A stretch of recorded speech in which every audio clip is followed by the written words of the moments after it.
Hello everybody and welcome back. My name is Kari and today I'm doing a book review on The Confessions of Young Nero by Margaret George.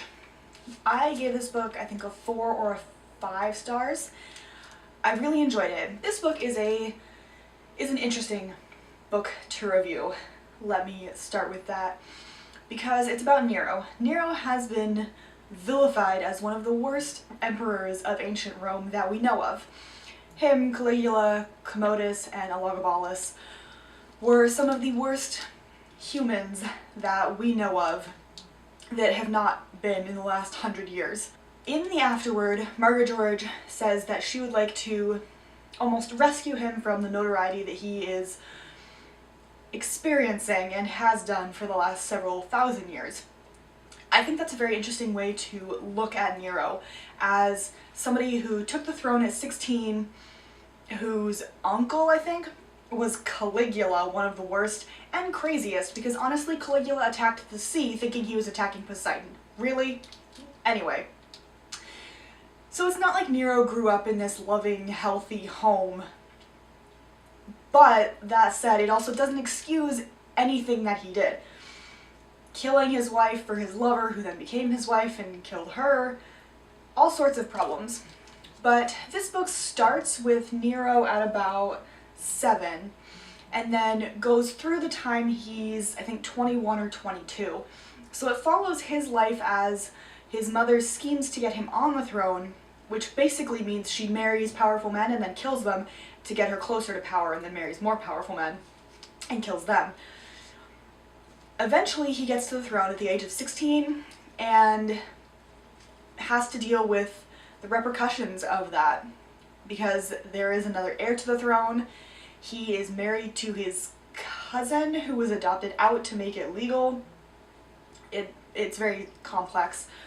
But that said, Margaret George did a very good job of organizing all of this and making Nero seem like a human, for one thing, and bringing to life all of these situations and problems that could have pushed Nero onto the path of crazy that we know he went on. Also, Margaret George has written multiple other books. She's written one on Elizabeth I, Mary Queen of Scots, Henry VIII, Cleopatra, Helen of Troy, Mary Magdalene, and she's written another one on Nero that picks up right after the events of this book. I loved the fact that Nero knows about Helen and Cleopatra. I mean, who doesn't know about Cleopatra in this era? And he keeps referencing them and keeps talking about them, and having fairly recently read the books she wrote on Cleopatra and Helen, that was just a fun sort of nod to other moments in history. I also love the fact that she's written all of these books within the same-ish era, simply because it means that you can put the timeline together a little bit more easily. Her books are definitely well researched as well. There was a lot in here about Nero that I didn't know, and I think her descriptions and her way of portraying Nero as somebody who was very interested in public policy, public image, architecture, the arts, all of that was fascinating and well done. But I also have a hard time, which is part of the reason I gave this book a 4-star, I have a hard time separating the Nero that we know today, the villain who fiddled while Rome burned, with the human, the teenager who was fascinated by people and wanted to care for them, who is presented in this book. Since Margaret George's goal was to rescue him from the villainy that he knows, she did a great job. I think of Nero very differently now, and I'm excited to go get the next book, which is called The Splendor Before the Dark. It's not a spoiler that Rome burned, so I will just say Rome starts burning at the end of this book, which means that the second book picks up right in the middle of the fire that burns down the entirety of Rome. Ought to be really fun. Like I said, I just found this fascinating because it brings to life somebody who we see very differently than what he probably actually was. She does her research, her descriptions are beautiful, And if Nero actually did build as many palaces and as extravagant palaces as she says in this book, which it is a historical fiction, so she does take license, but even if he built 2 of them out of the many, that's amazing, because in this book, the palaces that he builds are extraordinary feats of architectural genius. I loved reading about that. I also, like I said, I'm not sure how much license she took, but given that I think she does a phenomenal job keeping to the actual accuracy of the era, I suspect that Nero did not kill off people quite as much as we think, at least not in the early years of his reign. If after Rome burned he went a little crazy because people started blaming him, I mean, can you blame him?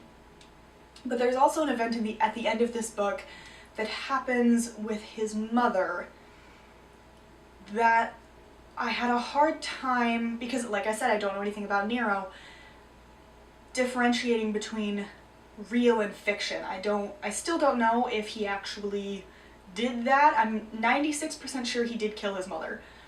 He killed a lot of people, and in part that was because of where he came from. Rome was a cutthroat place. Emperors did not live very long.